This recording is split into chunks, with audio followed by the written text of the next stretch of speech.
Hey Josh, how you doing? Doing good, super excited for this. Yeah, me too, man. It's gonna be awesome. Yeah, let's listen through this and then we'll start breaking it down one by one. I think I'll just start from the top with the intro and then we'll just scan through the track and see what's up. So.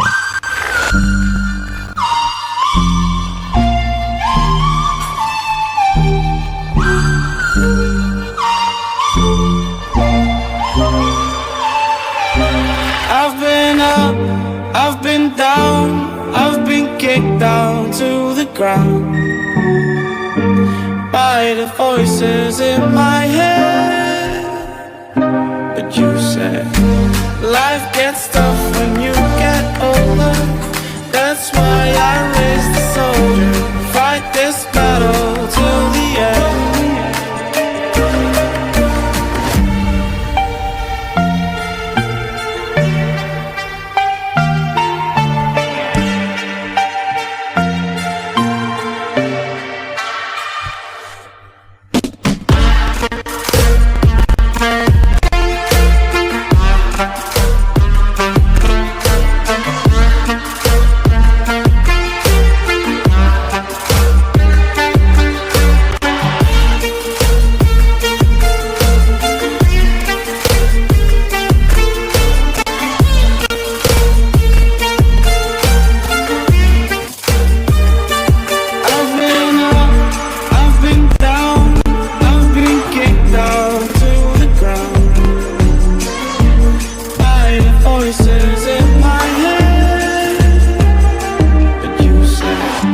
Life gets tough when you get older.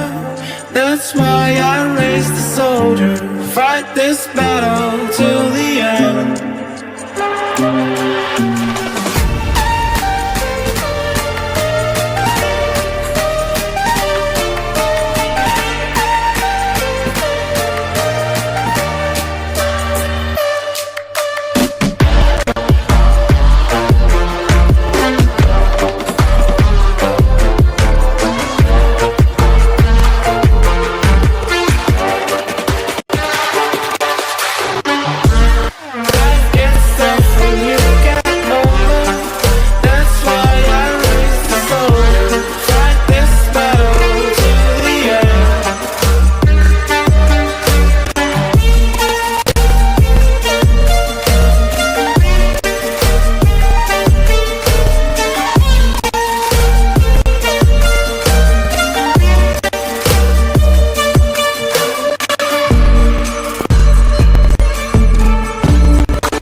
Yeah, the lagging is me, the little stutters. There's just like some channels have a lot going on at some point, so it starts lagging a bit. I'll freeze those later, but for now, let's. I'm actually gonna close Spotify just in case. Then we can go ahead and start breaking this down. I'm also just gonna reset this. So how you guys doing? Let me see. There's a lot of people saying hi. So this remix basically started with me hanging out with Drulu and them asking me to remix one of the tracks from the EP, and so they just sent me all the stems and I chose this one because I like the vocals the most, and I think I was able to do the most with the vocal that I could. There are other vocals on the EP as well that I was thinking about remixing, but this one just struck a chord with me. So the first sound you hear in this remix is the original lead.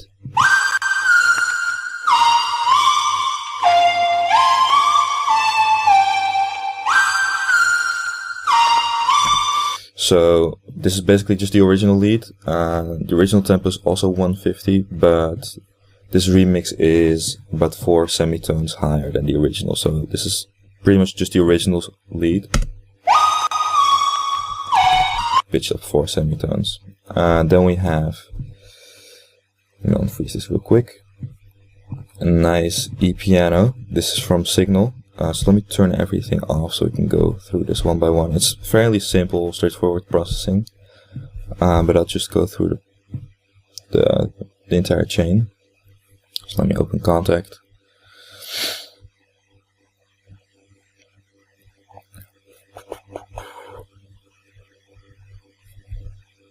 And close my browser as well. I hope that won't mess with the stream, but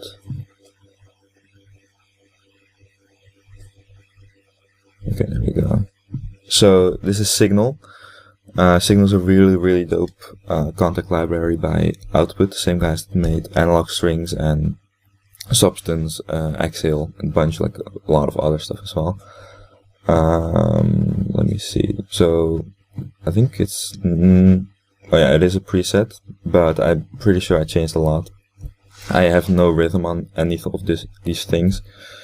The effects are compressor, chorus, limiter, delay, and reverb. I think those just came with the preset. And I'm pretty sure I changed the source sound to like a bass. So it's a fairly simple, just normal bass sound. Then it's being put through Manipulator. This is from Polyverse. This is basically, if you guys know Alter Boy, basically Alter Boy with more knobs and control. So what I'm doing here is I'm pulling up the pitch by an octave and making it very stereo. And this stereo module is actually also, I think it's sell this as a free plugin. It's called Wider by Polyverse. And basically what this plugin does is it widens your songs or your elements while still keeping a mono signal active. So if I collapse this back down to mono, it will sound exactly the same as it did before. So it just adds stereo signal to make it bigger. And that's basically what this little module in Manipulator does as well. So I just put up the pitch 12. I didn't pull up the performance 12 semitones. So you kind of have this unique character that doesn't really sound like a bass, but kind of does.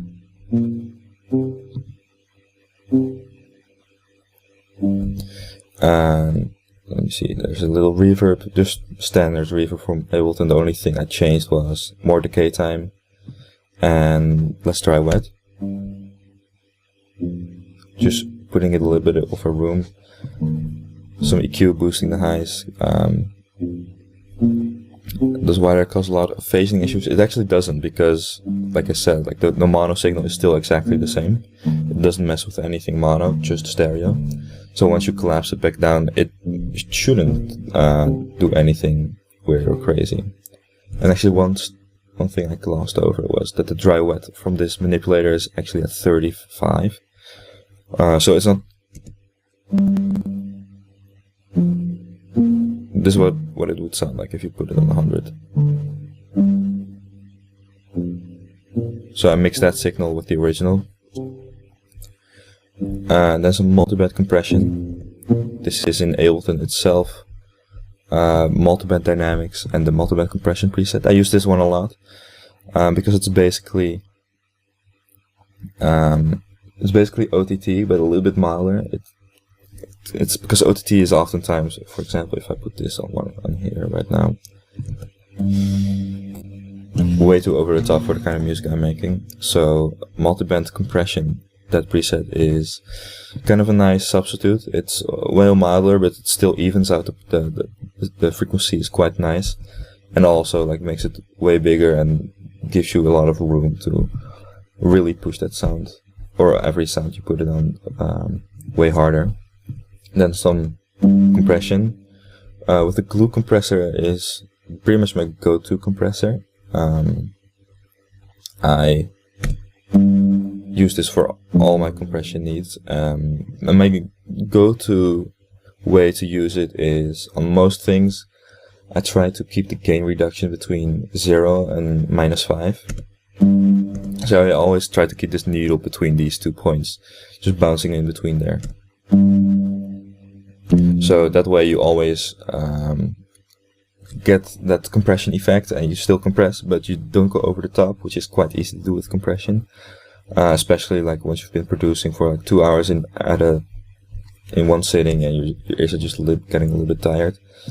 It's just a rule of thumb I like to use. And then makeup, boosting it a little bit, and always put the soft clipper on, just in case it starts clipping.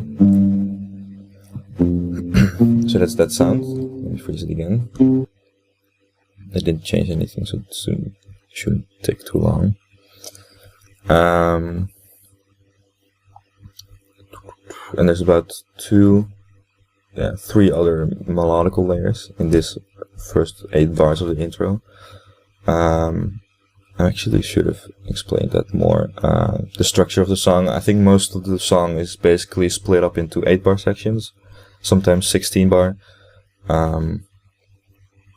But definitely I like to split up my songs in either 8 or 16 bar sections. And adding or changing something significant in every single section. That way, it just flows nicer. You don't get a lot of very, very repetitive or long sections that just get a little bit tiring. Especially in a song like this, it's easy to just split it up into 8 and work per 8 bar section. So here we have an 8 bar section with just the basic chord progression and the melody, just introducing you to the track, and then after these 8 bars the vocals come in. And as you can see here at the end, so basically the chord progression is playing, and for the last bar it doesn't play anything, because then the vocal comes in. So it's making a little bit of room for the vocal. Then we have this.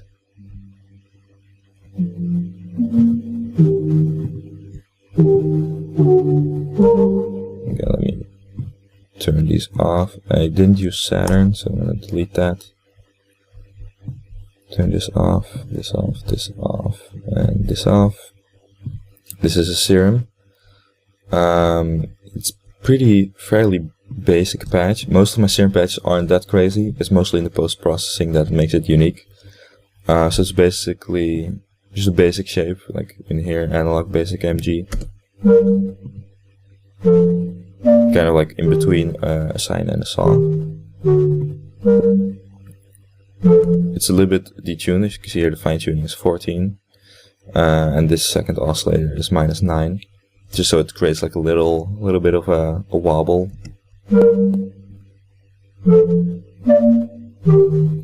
And then just going through a basic filter, like a low pass filter. And this is all being affected by envelope 1, which controls the amplitude and the filter cutoff. So that's a pretty basic patch. Then it's going through a little alter boy. This is putting it up an octave, the pitch and the formant, and also increasing the drive, so it actually distorts it a little bit.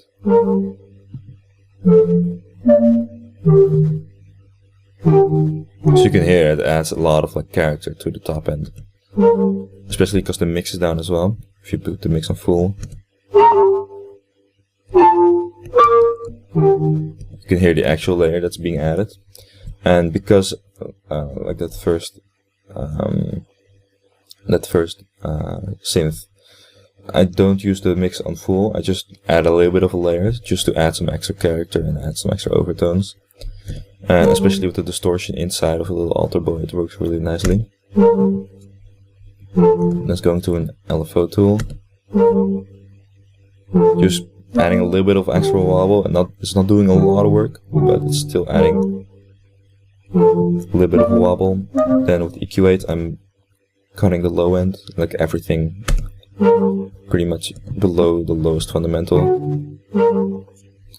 and boosting the highs. And then here we also didn't automate this. There's no automation in this except the auto filter at the end. But then it's going to reverb, FabFilter Pro R. Pretty long reverb, but also the mix is fairly low. This is one of my favorite reverbs. Nowadays I tend to use mostly Valhalla Room instead of FabFilter Pro R, just because it's a little bit nicer sounding to me. But yeah, FabFilter Pro R, and then going into the multiband compression. Again, that same preset that we used in here.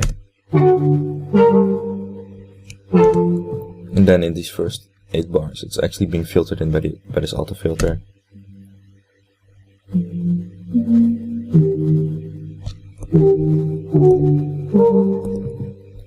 And let me see, the scale is G minor. But the thing is with this track is you have this very evil sounding. I don't know why it's...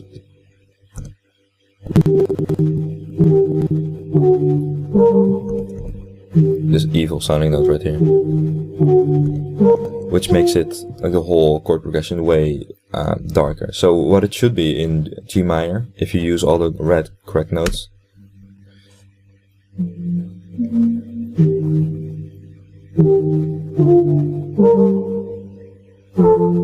it sounds a little bit boring, so I wanted to add some interesting, like, dark tones.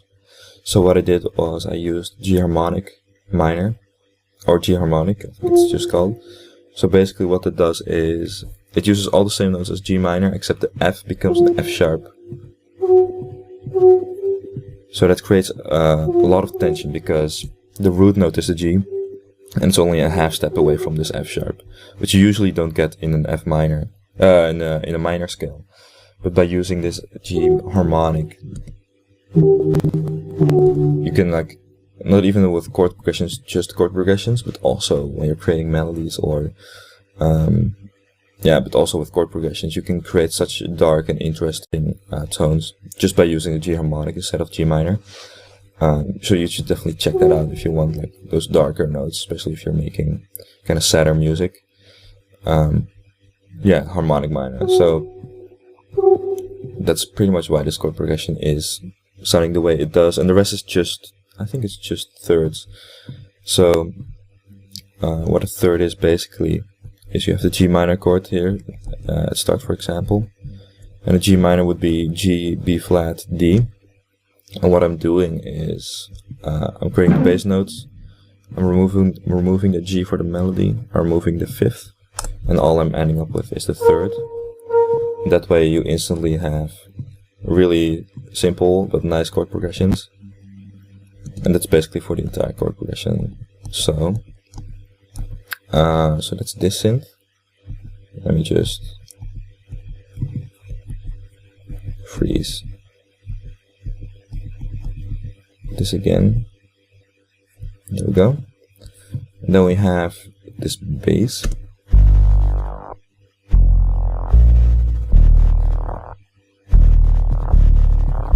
Also basically following the exact same MIDI.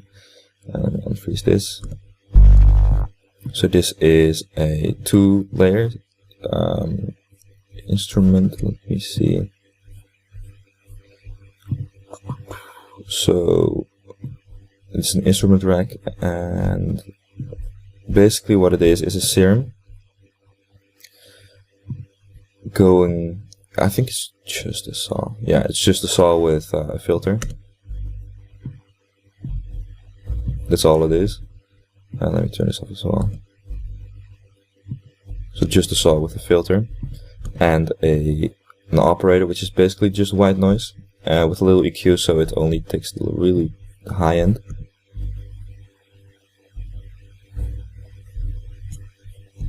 And this serum is going through this audio effect. Make your music stand out, get more views, and way more engagement. Bring your music to life. Get Music Visualizer in every format, even for social media. Get started today. The link is in the description.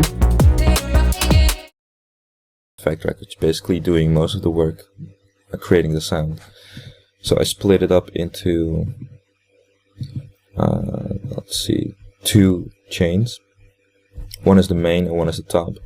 So you can see in the top chain it's going through trash 2. It's not doing a lot of work. It's not even distorting. Just some compression and EQ, and then Haas. EQ basically just to cut out the lows for the main layer, and Haas to make it wide, but you can't really hear it because it's just a saw, low-pass saw. Then it's going through this trash on the main chain, doing this tape saturation and saturate. Not doing a lot, but just adding that little extra layer. You can hear like already it's very quiet, but it's getting there. Then getting at the really high end, because you can hear the like crispiness of the saturation.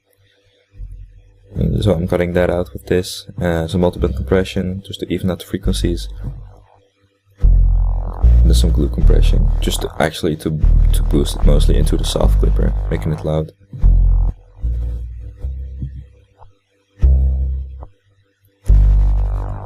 So that's pretty much this sound.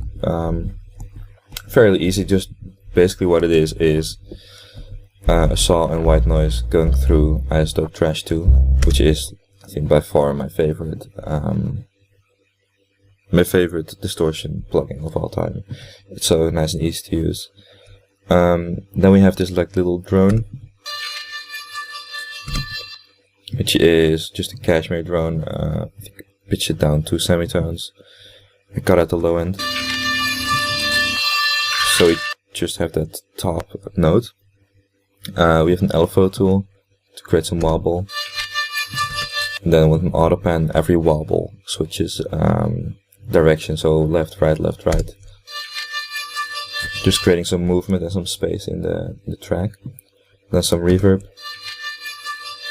This is, I don't think I even changed anything, just default reverb when you drag it into Ableton. And that's a synths group, and there's nothing on the group itself, just for organization. Then we have the effects, which the group itself again has nothing on, and the effects themselves, except this one, basically only have low cuts, which is fairly standard for my effects. They're usually pretty simple. They're just based in the samples that I use, not the processing. But it's basically like Foley reverses. And this one. And then this one is actually quite melodic.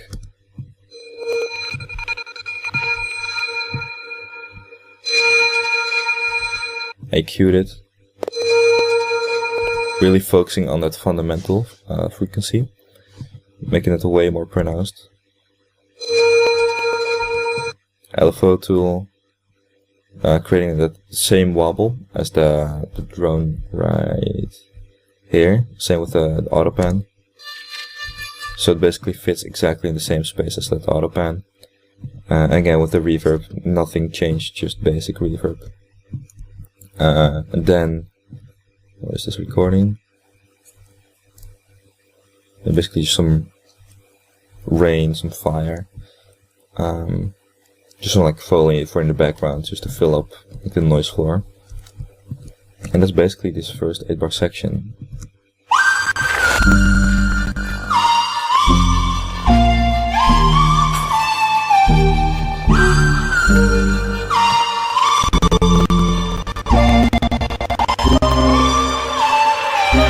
I've been up, I've been down, I've been kicked down to the ground by the voices in my head. But you said So here you hear the vocal for the first time. This is basically just the original stem vocal that I got, pitched up 4 semitones. And then on the vocal group there is de-esser, because when you pitch up a vocal stem, it often creates a lot of hissing in the high frequencies because it's not mixed for that pitch. So I just, as you can see with this EQ as well, I'm just getting rid of some high end. I've been up, I've been down, I've been kicked down to the ground. There's a multi-band compression. This time it's the same preset, but the amount is turned down because it was just a little bit too much, and a lot of glue compression. I've been up, I've been down, I've been kicked down to the ground. And then audio effect track, basically here, dry and wet. This wet one is delay and reverb. So it's Replica XT, which is my favorite delay from Native Instruments. It's just a basic millisecond delay, like nothing special. I could have done this with any other delay, but somehow I chose this for some reason. And then some Valhalla Vintage Verb, mixes on 30%, decays quite high, 4 seconds. I've been up, I've been down, I've been kicked down to the ground. And that volume is being automated throughout the track, mostly this part right here, but so in the intro it's not being automated at all. I've been down, I've been kicked down to the ground by the voices in my head. So you can hear that delay and reverb add a lot of space to this vocal, filling up a lot of the background. And then the synths, the main melody synth get rid of. It's basically just in the intro for 8 bars, just to introduce yourself to the track. And the same. This sound and this sound.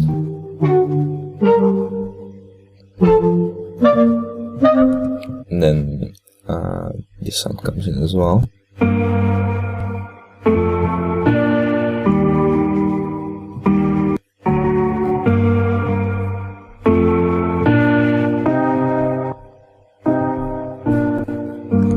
So this is again Signal from Kontakt, in Kontakt from Output. This is a piano sample plus an airy flute sample. Effects, I think minimal, compressor, chorus limiter, delay, reverb, but not that high. Again, this is just a preset inside of Signal. Then a manipulator. Again, the same thing, dry wet 35, pitch up an octave, and it's full stereo. There's some reverb, again, like just basic reverb from Ableton. Dry wet down to 30 and quite high decay time. And then boosting the highs. Multi-band compression just to even out the frequencies a little bit, make it a little bit more fat. And then some basic glue compression.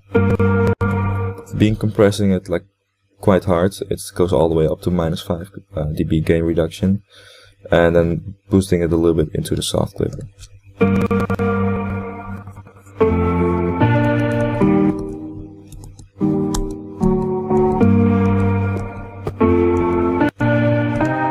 And then we have this crying piano right here, which is basically a piano. I bounced it here, but I know exactly like how I made it. It's basically just a piano plus a granulator, going through a granulator, going through a lot of reverb, and also a bunch of altar boys, I'm pretty sure. So it basically sounds like a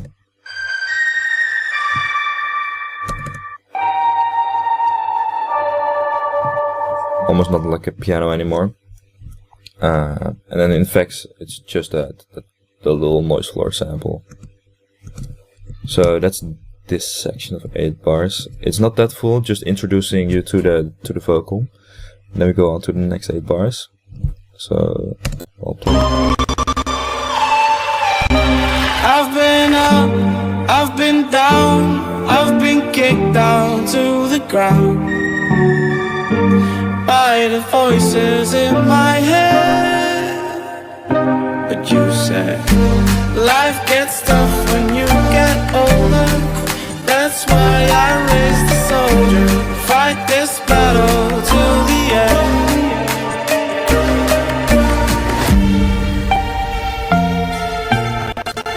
So here the drums get added. Let me open up that group. It's like a group in the group in the group in the group. So the drums themselves have a little bit of vintage verb. Only 10%, quite low, but it just puts the whole drum group in a space. I usually don't do this, but in this track it just worked for some reason. Mainly because there's a lot of reverb going on in this track, and it just fit. So there's some reverb on the drum group, the whole drum group. Then in this intro group there's nothing, and this is all the drums I used are in this group. So it's EQ, cutting out the lows, and also multiple compression, so glue compression and compressor.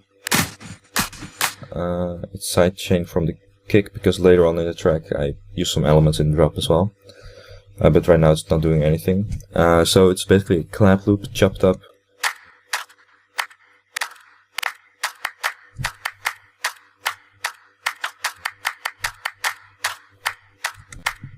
Layered with another clap.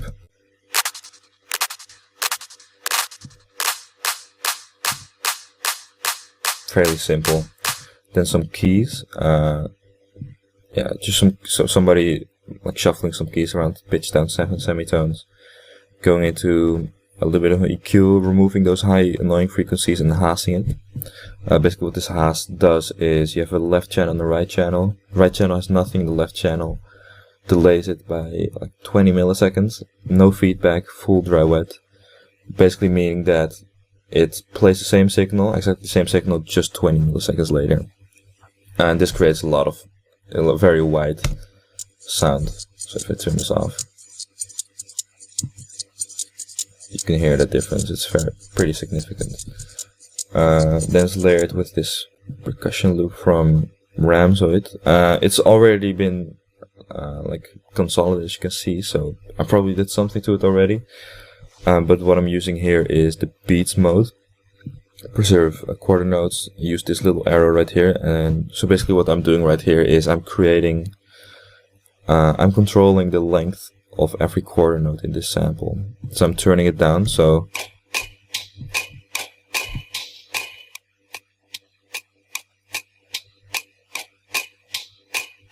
just doing right here. Again, just going through some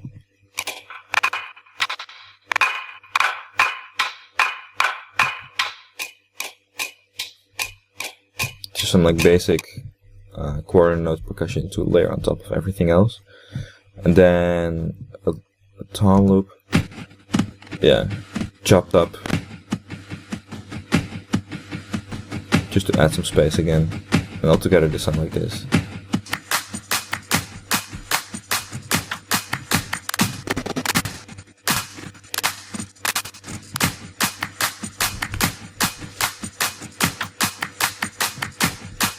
So basically, these have all the elements from the past to 8-bar sections. So you have this one, this one, this one, this sound, and then also this one, and some extra tracks get added. So for example, this big boy bass gets added again. This crank piano gets added with them.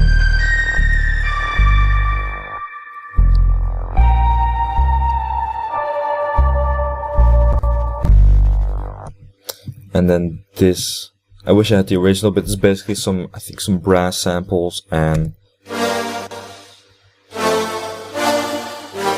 a serum, playing the same notes as this synth right here. That tom loop is from a Ramzoid pack. I don't know exactly which one. Let me see.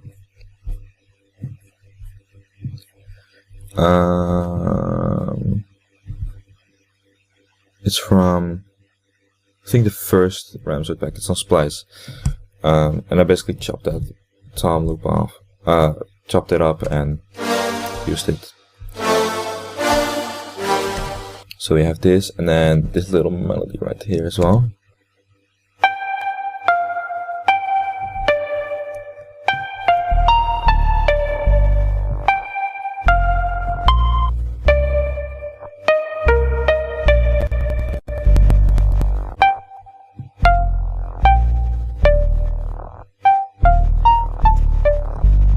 So without all the effects, it sounds like this.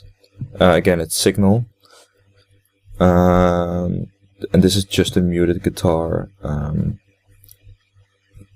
don't know, source, as they call it. So it's basically a sample of a muted guitar spread out over the keyboard. It says I'm using a preset, but I'm basically just, again, doing the preset but changing all the sources and pulses and whatever. So it's that. Go through manipulator. Same settings as all the other ones, so pitch up 12, stereo full, dry wet down, long reverb, boosting the highs, not even cutting out the lows. For some reason I didn't do that. If I was mixing this now, I would totally do that. Going to bottom compression and more compression. Compressing it a lot. That's how it gets that really tight attack, and that reverb gets way more boosted, just because it's being compressed a lot. So let me freeze that again.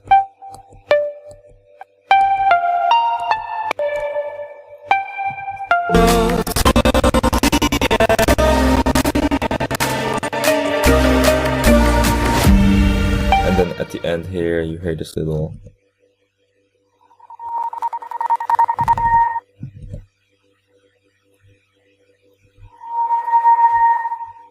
flute, basically just like a riser thingy. And in the effects there is again some just reverses like we used in the intro, that same melody sample again, and then an impact into the next section.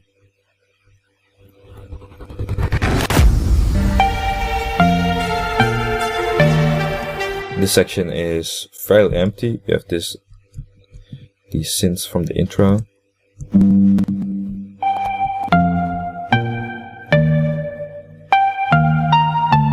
It's basically the build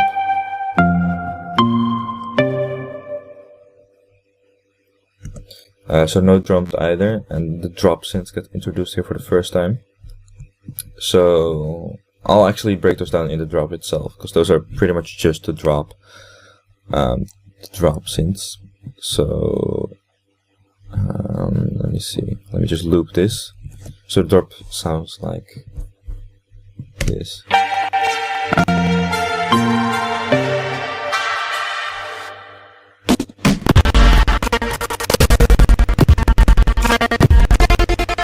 Okay. Let me see if I have the wave here.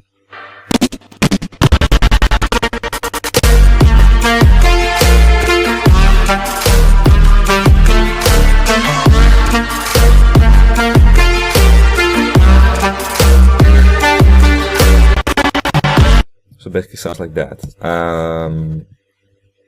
So yeah, let's go through the drums first. So we have these two loops from the intro, the keys and the little clink percussion. I don't know why it's lagging so much, because once it starts going along, it's much better.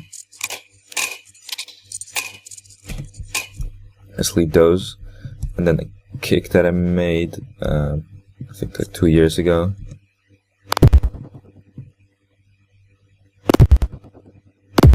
I'm so struggling a lot.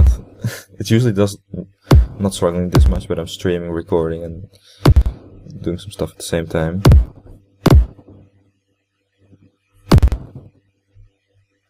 Basically just a kick with EQ, just cutting out that click a little bit. And then the snare consists of 2 layers. Yeah, just 2 layers.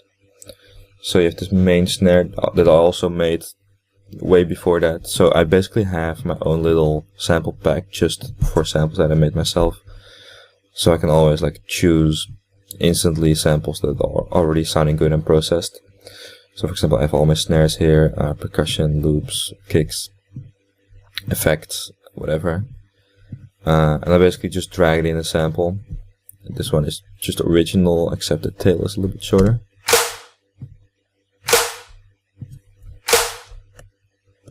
It's layered with this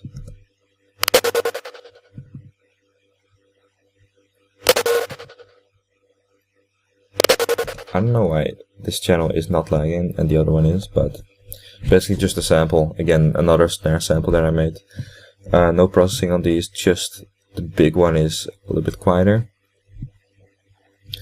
Then that's basically the kick and the snare.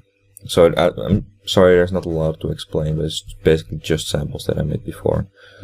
There's some hand claps.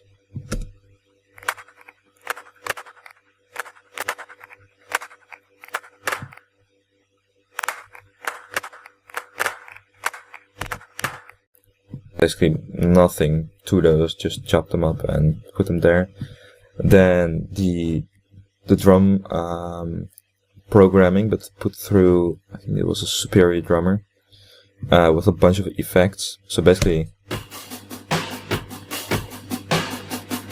same rhythm, with a bunch of effects like low cuts and whatever, also with Haas. This adds a lot of space to the drums, so I hope it won't lag, but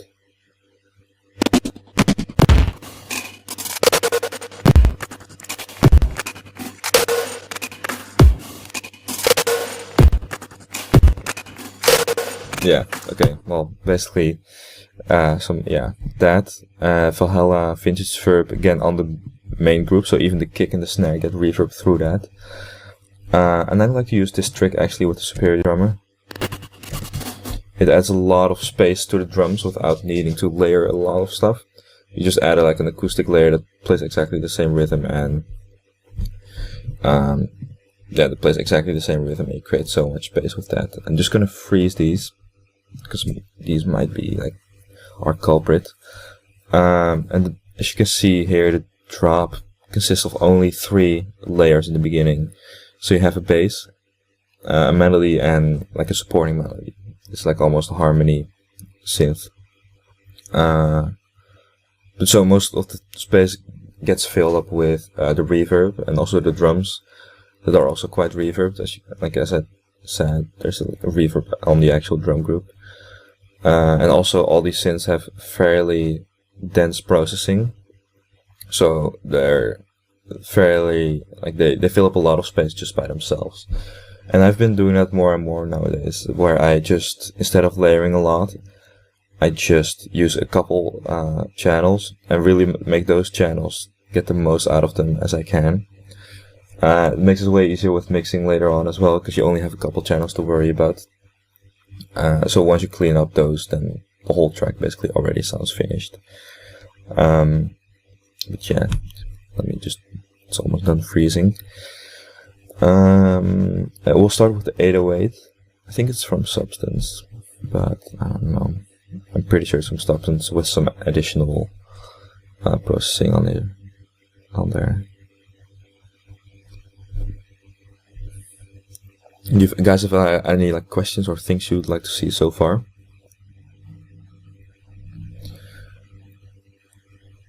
And always, like, if I'm going too fast or too slow, just feel free to let me know in the chat. So here it is, the 808.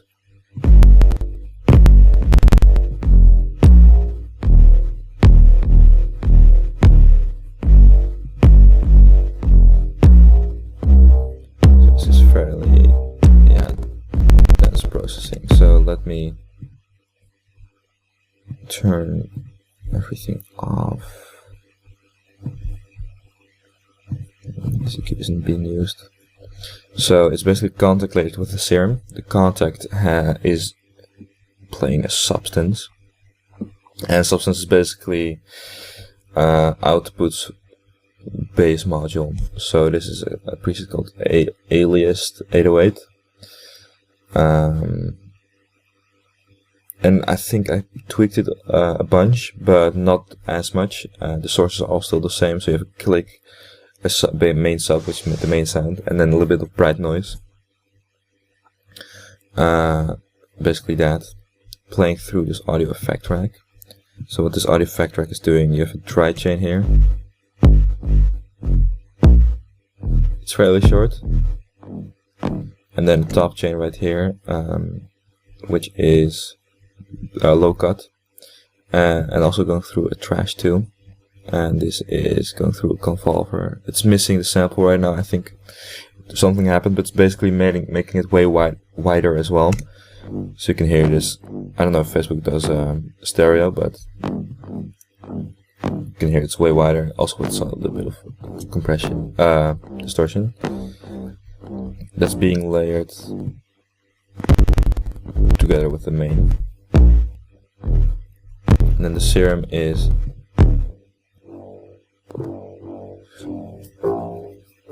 way quieter. It's way more in the back. It's basically playing this trombone wavetable through this phaser filter, just creating that extra layer on top. The wavetable position is being controlled by envelope 1, just going through the wavetable a little bit. No effects, and that's pretty much the whole sound. Being again low cut, also going through this audio effect track with the top and the main, then going through multiband compression.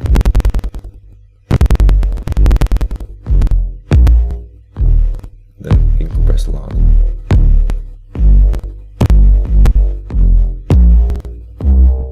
So being compressed a lot. So like I said first, I like to keep my gain reduction levels between 0 and -5.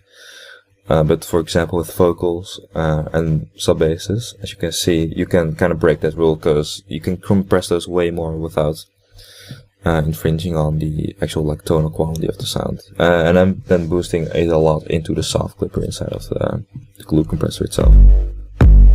It's basically the sub. Then we have the lead, which is frozen, but I have the original right here. And it's frozen for a later section in the song. I will like chop it up and stuff. So basically, it's the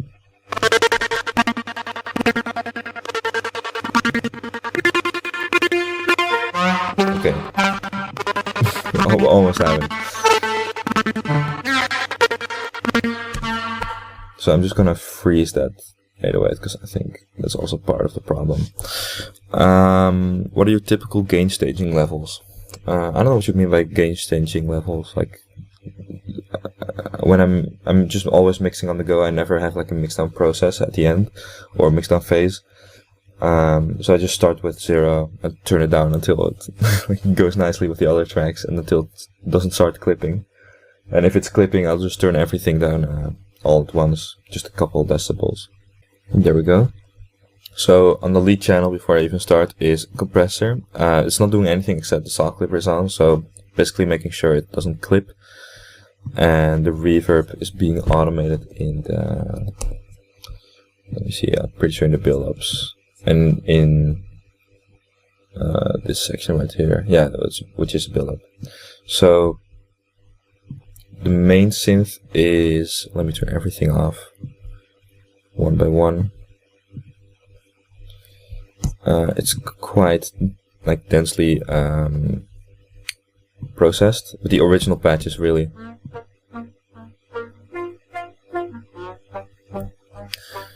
so it's just this reeds wavetable, which is in digital, just right here. And the envelope 1 is controlling the wavetable position and the bend plus minus, giving it a lot of movement and yeah, basically creating a lot of character as well. Let's see, mastering. I'll go through the mastering in a little bit. My biggest inspirations right now are definitely Drulu. Basically everybody from Bitbird is inspiring me a lot with electronic music these days. And then also like a lot of indie artists like Sufjan Stevens and Bon Iver and I don't know, like 1975. I love listening to 1975 and like Coldplay and everything. I barely listen to EDM even anymore. I mostly listen to other genres and like get inspiration out of those. With my sound selection, do you already know what you need to make, or do you guess and check? Usually I already have a sound in my head, and then it's basically just a process of trial and error to get that sound into Ableton and actually sounding good in the track. But sometimes I'm just like, for example with leads, or bass sounds, I kind of know what I want. So I'll say to myself, like, I want kind of a trumpety sound with a lot of reverb. And with a couple of those kind of terms, I'll start working on creating a sound that sounds like that. So yeah, this lead, basically this.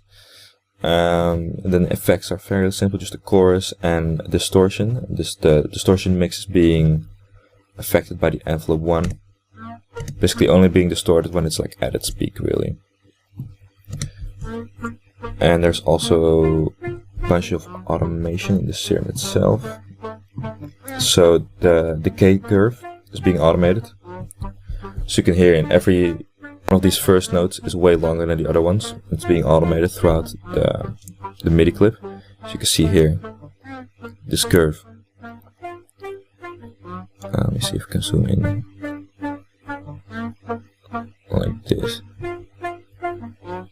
I didn't actually know you could automate this little dot right here before I made this track. So yeah, I'm automating that.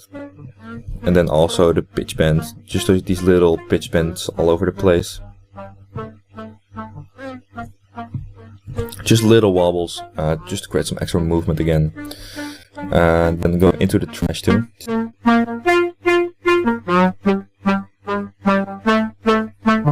Just distorting it, not even a lot. I think it's mostly dynamics. Making it fat. An LFO tool, basically accentuating that rhythm, creating a little bit more space. Then it's going through the first audio effect track, which is a dry chain and a wet chain. And the wet chain has guitar rig. So I do this a lot nowadays, where I will add a guitar rig chain just to add a bunch of extra character and interestingness, fill up the sound a lot. So I'll just scroll through these presets and choose one that sounds nice. So here I used one with like a reverb, a chorus, and a flanger, and again a chorus and a flanger. This is going through an LFO tool. That's basically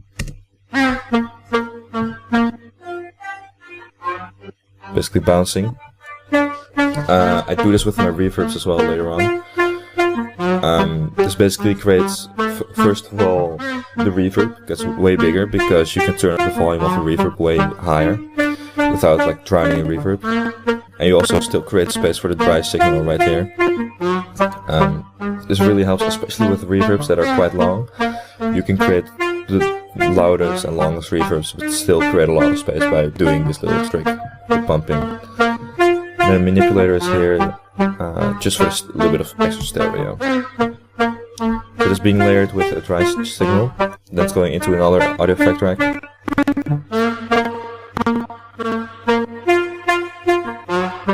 Basically going through Ableton Reverb and again bumping LFO.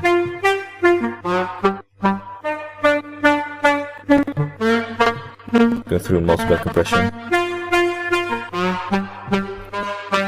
EQ, accentuating those like trumpety kind of frequencies right here, turning down the fundamental. So a lot of mixing, what I do in mixing is balancing the fundamental with the overtones.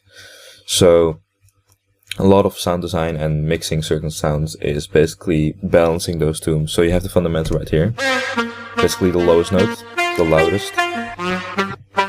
Without this, you kind of hear it, it's sounding kind of boomy. So I turn down the fundamental and boost the overtones a little bit more. And I do this with pretty much every lead synth or bass even, or any other like chord synth especially. I try to balance the at the end of the processing chain, like once all the sound design is done, I'll try to balance the fundamental with the overtones. And once you do that with every synth you have and every drum sound, vocal, whatever, your mixes get like elevated so quickly, so fast. It creates so much more space because those fundamentals are really loud. So once you turn those down, without having to turn down the entire track, you create a lot of space. You reduce boominess overall in the track, muddiness as well. So I really recommend experimenting with that. And again, I don't. Maybe I've noticed it. I've noticed this before, but the way I choose where I low cut is basically I try to find the lowest fundamental. So I will look throughout the MIDI clip and search the lowest note, and you can see that's this one. So I'll find that and cut right below that. So that way you actually clean up the sound a lot, like the most you can do, before you actually invade in its like tonal qualities. So once you start cutting higher, like some of the power goes away. You like invade in its tonal sonic frequencies and actually change the sound instead of cleaning it up. And with the low cut, you don't want to change the sound, you just want to clean it up, at least for me. So that's the trick I use. I find the lowest note, also for example in chords and basses, I try to find the lowest note and then cut right below that. Then we have this EQ, which is being automated on and off. Basically only with the high notes, because this one is playing an octave higher. These high notes got really harsh and kinda just annoying my ears. So I cut those out, but I didn't want it to be active all the time, so just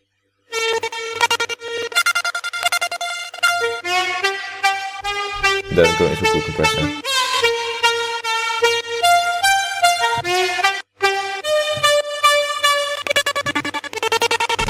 That's basically Frozen, put here and going through a vintage verb, which is being automated. It's at 0 right now. Going through Soft Clipper, just in case like the reverb gets way too loud. And then an auto filter, which also gets automated in this little part right here in the build-up. And then some gain, which also gets automated right here. So yeah, that's basically the lead. And then we have the supporting lead as well. So we have in the first 8 bars of the drop,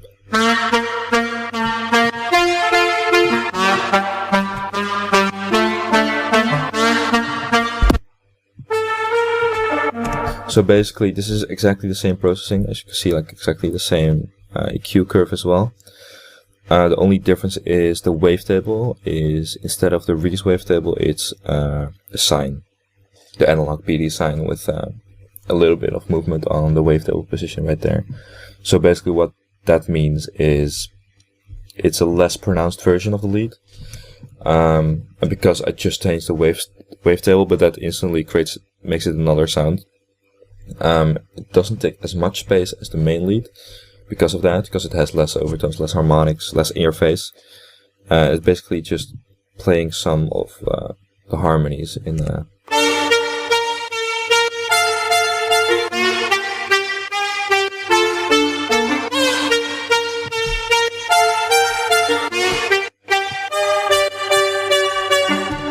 So not always playing harmonies, but just some notes being accentuated. And then we have these little screams right here that I put in basically every track. I just throw it in there.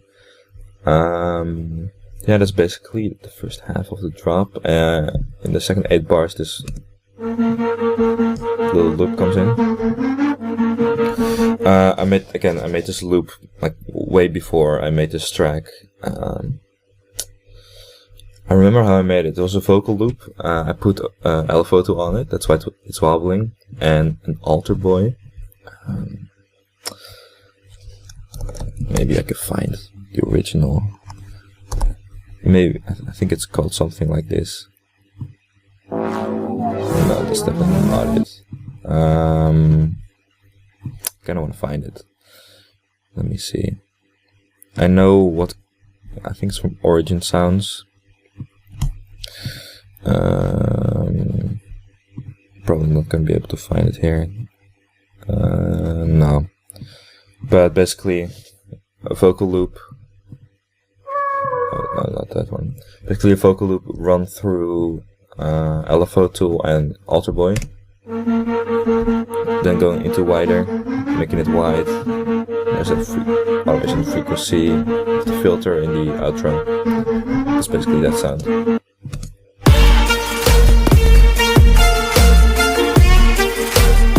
And then in the drums, some basic hi-hats get added. and some open hi-hats. And that's it.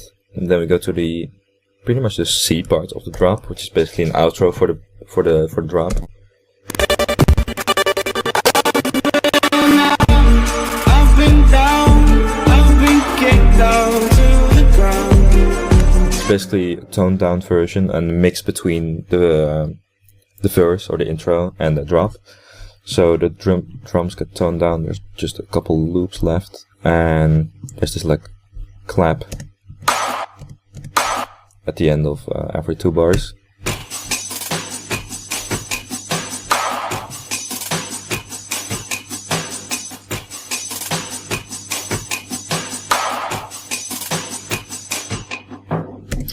Use utility to add stereo. Well, I don't think utility adds stereo.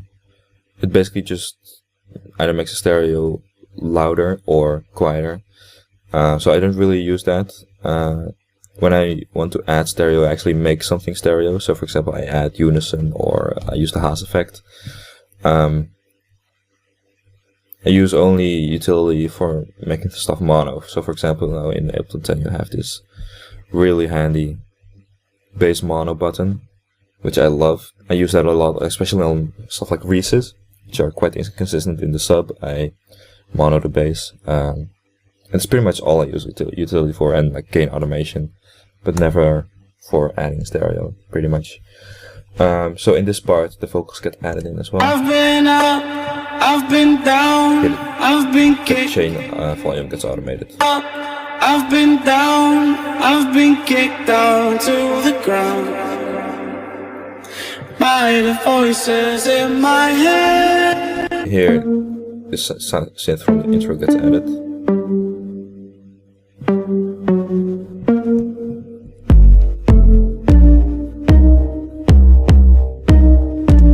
I also have this big scream. And the harmonies from the lead.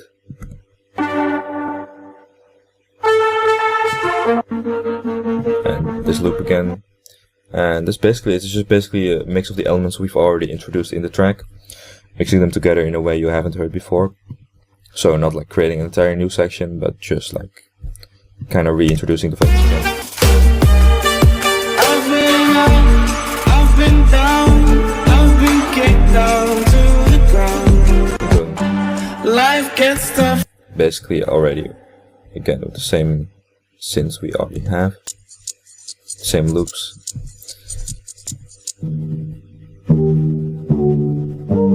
Basically the same synths we had in the intro, except for that main lead that never really comes back. It just plays in that first 8 bars just to remind people, oh, it's this track. And then again, just using that harmony of the lead again. Gets tough when you get older. And the effects, there's that Foley thing again. When you get older.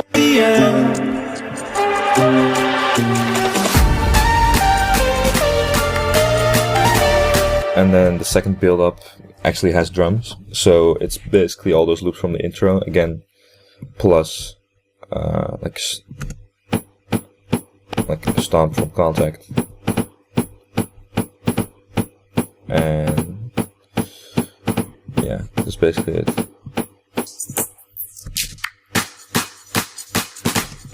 And synths. Same ones we already had, and the only new thing is this little synth right here, which is, let me turn everything off.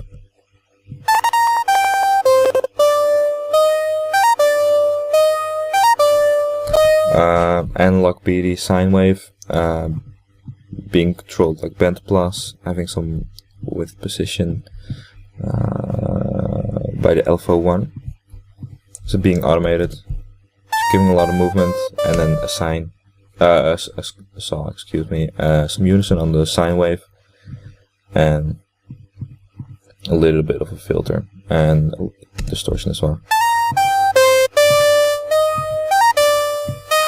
With the filter, going into RC20, which creates most of the sound, So this is like a final module. A lot of noise going into that distortion, basically distorting the sound itself together with the noise, some wobble, and a lot of reverb.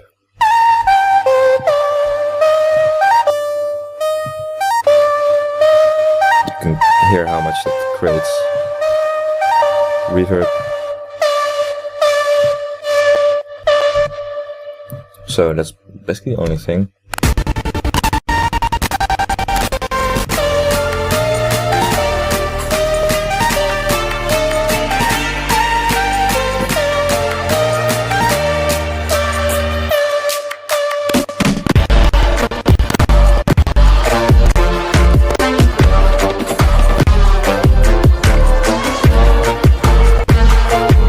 So this is like a half build up, half drop. Same drums, except we have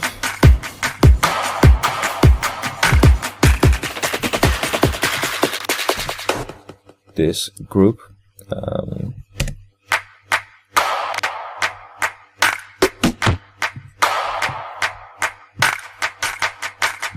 Just like a delay on it that's increasing. And also increasing the performance on the little altar boy. Basically just like half drop, half build up into the actual drop. I don't know what to call it. Also some like fills from Kontakt. That's basically this.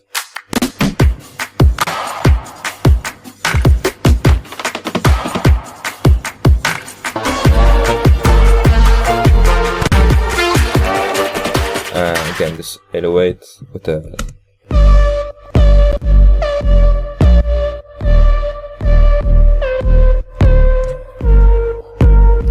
tips for making those little fills feel more human.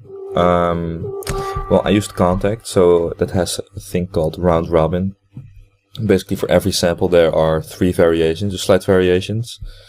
So if I go through this, it's all the same sounds, but they're just slightly different every time I touch them. So that's really instantly makes them sound human, because not every hit is exactly the same. And that is pretty much the thing that really helps. And also, like, putting stuff slightly off grid really helps as well. So for example, this fill I don't think is completely on grid. Yeah, you can see it's actually like completely the wrong tempo, but it just fits. That really helps as well.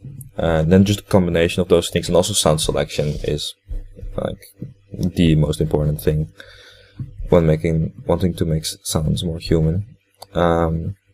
So the module in Kontakt is called Stomp. Smack. I'm sorry, it's called Smack. It's like a percussion library, which is really nice. I really recommend it. Then we have the drop synth, which is basically the main lead with some extra effects. Velocity on-off beats too. Yeah, definitely velocity as well. Depends on how big you want your sound to be, but yeah, velocity, putting stuff off grid, and also choosing the right sounds. Really important. So this is pretty much the main lead: frozen, flattened, and bounced to audio, chopped up, and it's like turned down an octave, and you hear 7, and just like chopped up, played with some pitch bends. Going into this audio effect rack, 1 dry chain, 1 distorted,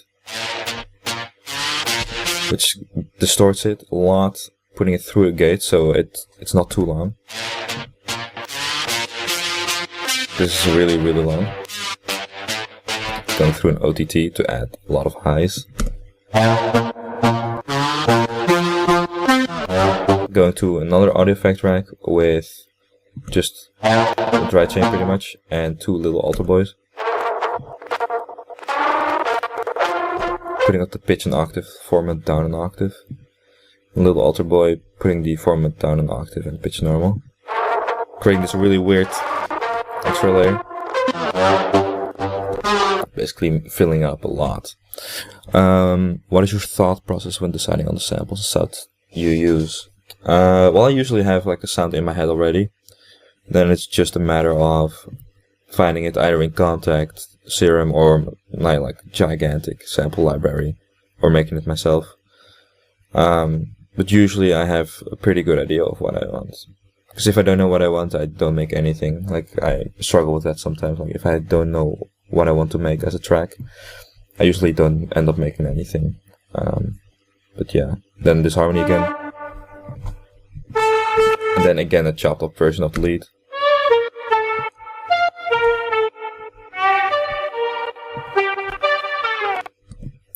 So that all builds up.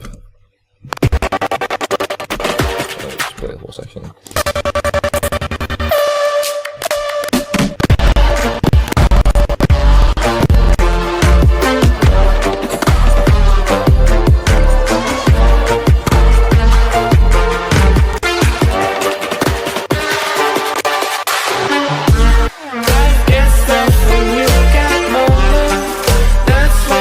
And then it's basically just combining all the elements from the first half of the track and putting them together with the vocals and everything.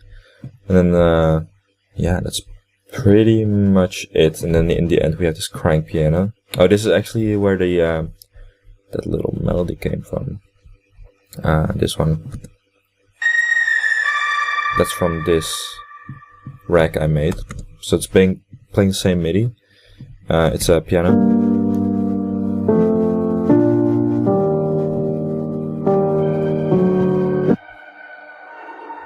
So it is basically going through a granulator from Melda, going through an Alter Boy, pitching it up an octave with the formants also up an octave, going through another Little Alter Boy doing the same thing, and then reverb, full mix, long decay, cutting out the lows.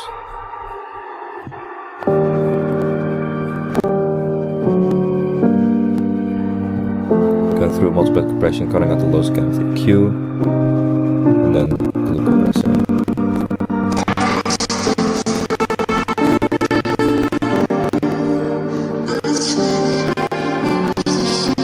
Yeah, that's basically this track. Mastering, I didn't end up using the Ozone. Endless Smiles only for the build-ups. And it's basically some little bit of multiband compression, glue compressor, bouncing in between the 0 and -5 gain reduction. I always pretty much my mastering chains right nowadays are glue compressor, limiter, and that's it. Because I do most of the loudness in the mix itself, if that makes sense. So I process every single sound until it sounds like perfect, or not perfect, but like, you know what I mean, like the furthest I can go with it. Also making it loud, mixing those elements together so they're really loud, and all you have to do is pretty much just pump that master. So it's going into the Invisible limiter, which is my favorite limiter of all time, pretty much. I've used so many different limiters, and this is definitely the one that I can push tracks the hardest with before they start distorting and sounding bad. So it's basically, I don't know why it's not loading right now, but basically what I'm doing is I boost it, the input gain all the way until it starts distorting, and then I turn it down 1 decibel, and that's basically my mastering process. Oh, here we go. So yeah, I'm just putting up like 7 decibels. See here in FabFilter Pro L2, I use this to monitor, so when you go down here, loudness, you have this really nice LUFS meter. So this is sitting at around like -6 decibels LUFS, which is pretty good. That's like usually what I aim for. And that's pretty much this track. It's fairly simple, I almost want to say, but I get why people would not find it simple at all. but there's not a lot of different stuff going on, like intricate melodies and whatever. It's fairly straightforward. The synths that are there are like heavily processed and quite fat. Let me see. Oh yeah. So let's go to the second song real quick. I didn't realize it took this long. Don't save. How often do you use reference tracks for ideas for the sounds that you create? Not a lot of the time for sounds that I create. Usually I use reference tracks for structure, for like arrangement, like getting some unique ideas from that, or also just general vibes of a track. Yeah, general vibes, like emotions, or if sometimes a drop sounds like a certain way, I will try to do something in that style if I'm really interested. But I almost never drag reference tracks in Ableton anymore. I used to do it a lot, and it actually helped me a lot. But I just kind of, I don't know, got over it, I guess. I still listen to a lot of reference tracks during the song I'm listening, like making. Just mixing wise, like seeing if I have enough high-end bass or whatever, because your ears get very tired after a while before you even realize it. So yeah, but that's pretty much how I use reference tracks nowadays. Let's see. David asked, do you really release a quieter master for streaming? No, not really. Because you can just release one master and it will sound good on most platforms, because they will normalize it anyways and everything. So yeah. So this is the second track. We're just gonna go through this. I'll show you some of the synths because the drums are really simple, and yeah.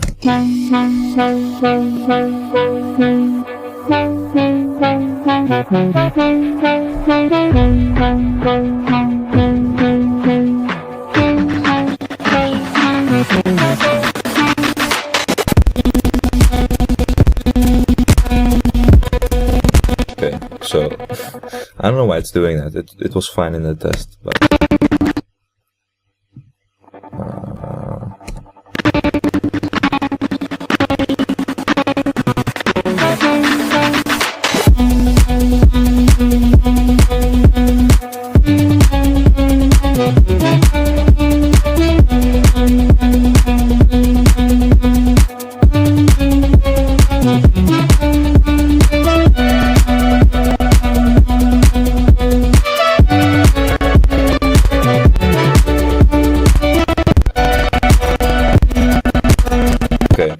I'm just gonna go through these synths a little bit. So the main drop is really simple. So you have a kick, clap, and then some shakers. So 3 layers in the drums, and then also 3 layers in the synths in total.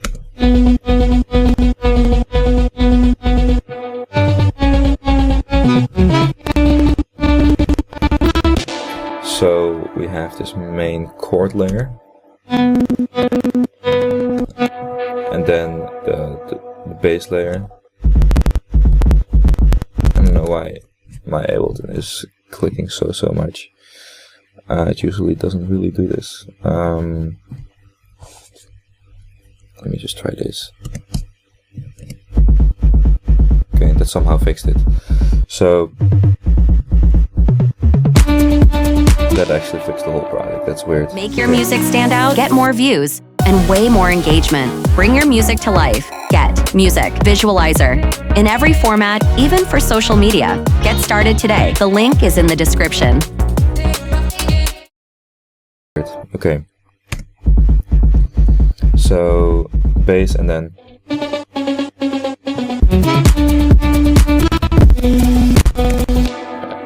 so this main synth is actually really simple. I mean the actual patch. So, and you see a lot of the workflow I use to create my synths is fairly the same. So you like the actual patch is usually pretty simple. So here you can see it's sine wave, 2 voices. The envelope 1 is modulating the bend plus minus, a little bit of a filter, distortion, and compressor, but this is not even compressing, it's just putting up the gain by like 5 dB. You can see, so I start with cleaning up my sound a little bit, distortion, reverbs and guitar rigs, then a little bit of more EQ, multi-band compression, and then final compression. And this is basically how I process all my synths in that order, or something, a variation of that order. So I use the EQ, didn't want bass in this because we already have a sub.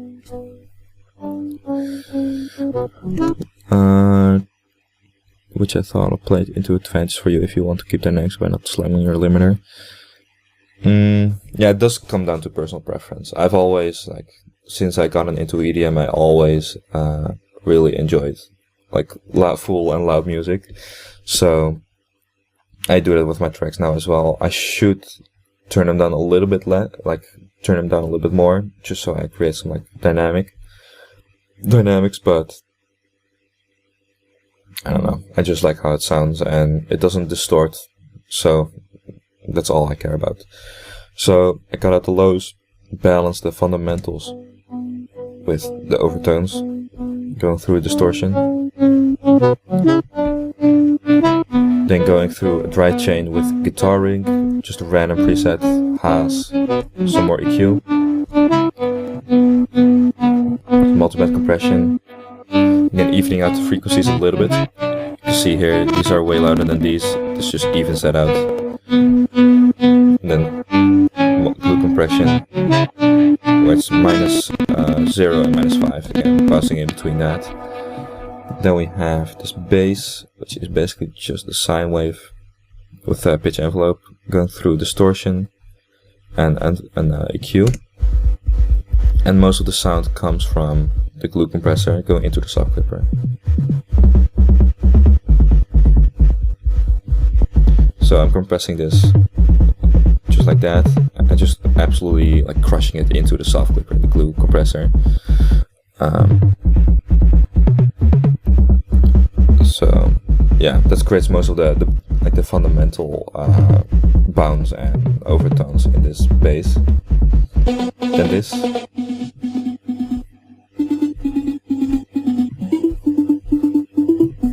So this is basically just an arpeggiator, so it creates like the pulsing.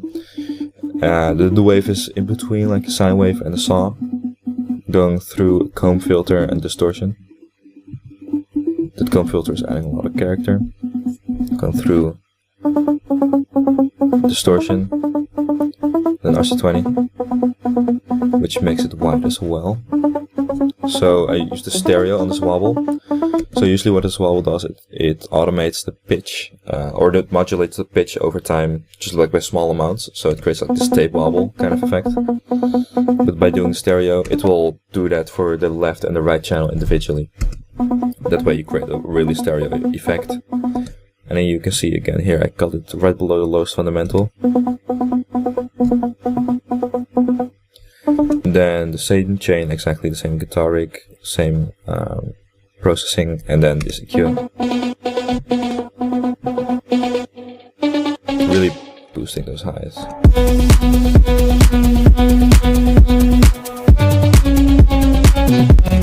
Then in the second half we have this lead.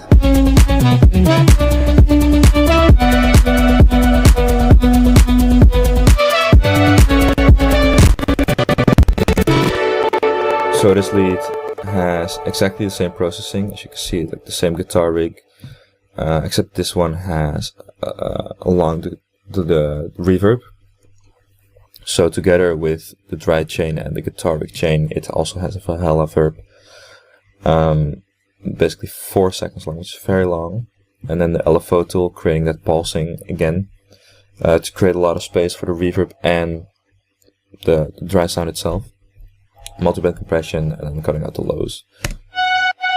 And the actual sound, if I mute all the effects, is really simple and boring. It's basically just a sine wave.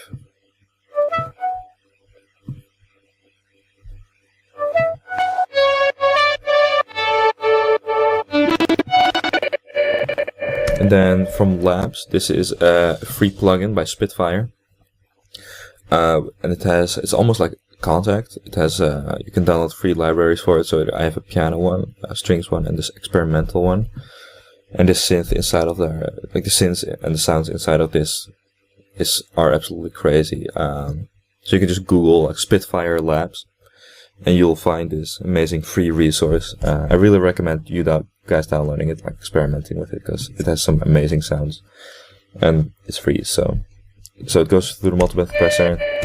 So basically clean up in the low end and some compression, playing the harmonies for the main lead.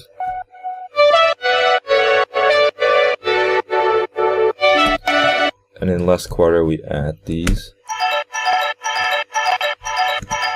Basically Contact, basic like kalimba, ARP with reverb, and this vocal sample that I pitched and chopped. It's lagging so much. We tested it like 2 days ago and it wasn't lagging at all in this project. Because we have like 5 minutes left, so if you guys have like any questions, anything you want to see from this project, otherwise I can just continue breaking it down for the last 5 minutes. But yeah, if you guys have any questions or anything you'd like to see or know, feel free to send it in the chat. Okay. And also after the stream, like if you guys have any questions still, feel free to send me a DM or send me an email, and I'll try to get to you like as fast as I can.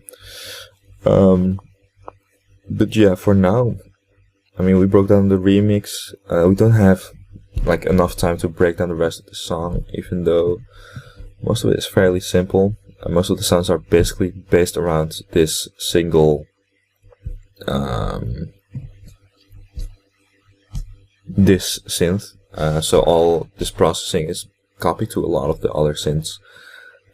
Just the serum and the inputs are changed, which basically creates like a very cohesive song, while still having a lot of unique sounds.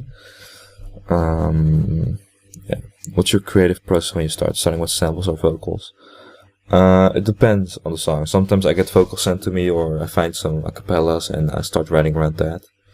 Usually though, nowadays I start with a fairly simple like saw synth, and I'll write some chords or melody, and that's basically how I start. So I'll start writing chords or melody, and then I'll build that out, find samples around that, and drums, and structure it out, and blah blah blah, like whatever, like however it goes. But usually starting is me creating chords. Even when I get like an acapella or samples, I start writing chords around those, usually in like simple serum, saw, pluck, or piano. We'll have to get you a video soon for how to create harmonies on the fly. This stuff is beautiful. Oh, thanks, man. I'm definitely down for that. Yeah, I definitely got to do more videos and live streams as well. But for now, we have a minute left, so if you guys have any last questions, do you have any new music coming out soon? I actually signed off the masters on my new single yesterday, so the contracts are signed. We're just now figuring out the artwork and the release date. So I wanted to release ASAP, so as soon as possible, because I haven't released in so long. But I have right now, I have about 6 or 7 finished songs, and I definitely want to get those out all this year. So hopefully every 2 months at least. Fingers crossed. So, but yeah, that's pretty much it for this stream. I hope you guys enjoyed it. Hope you guys learned something. Yeah, I'm pretty sure you can watch it back later. If not, feel free to send me any questions you might have about these projects, and I'll try to answer them all. Why mainly singles? Basically because I don't have the patience for EPs. But yeah, I hope you guys enjoyed this, and I'll see you guys around.